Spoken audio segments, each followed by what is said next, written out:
ఓం నమ శివాయ. అందరు ఎలా ఉన్నారండి? ఈ ఇమేజ్ ఎక్కడదనుకుంటున్నారు? అరకులోని బుర్రా కేవ్స్ అండి. మేము ఒక 8 ఇయర్స్ క్రితమే ఎప్పుడు అరకు వెళ్ళామండి.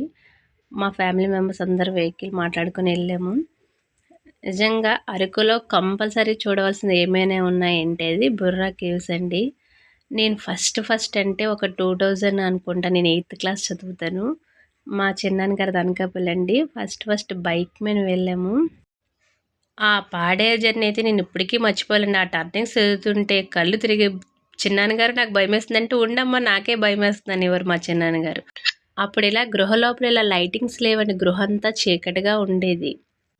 ఇప్పట్లా స్మార్ట్ ఫోన్లు అవి లేవు కదండి. మాకు ఎప్పుడు వెళ్ళాలో కూడా తెలియదు మాట. అరకు సమ్మర్లో వెళ్ళాము. అప్పుడు ఈ ఎల్లో కలర్ ఫ్లవర్స్ని అయితే మేము చాలా మిస్ అయ్యామండి మా చిన్నాన్నగారితో వెళ్ళినప్పుడు. అరకు ఎప్పుడు నవంబర్ డిసెంబర్లో వెళ్తేనే ఆ ఎల్లో కలర్ ఫ్లవర్స్ మనకి కనిపించి చాలా అద్భుతంగా ఉంటుందండి. ఈ ఇంటర్నెట్ పుణ్యం అంటూ అరచేతిలోనే ప్రపంచం అంతా ఉంటుంది కాబట్టి ఏం తెలియని వాళ్ళైనా ఎక్కడికి వెళ్ళాలి, ఎప్పుడు వెళ్ళాలి, ఏ టైంలో వెళ్ళాలని టోటల్ ఇన్ఫర్మేషన్ మనకు తెలుస్తుంది. అదండి టెక్నాలజీ అంటే.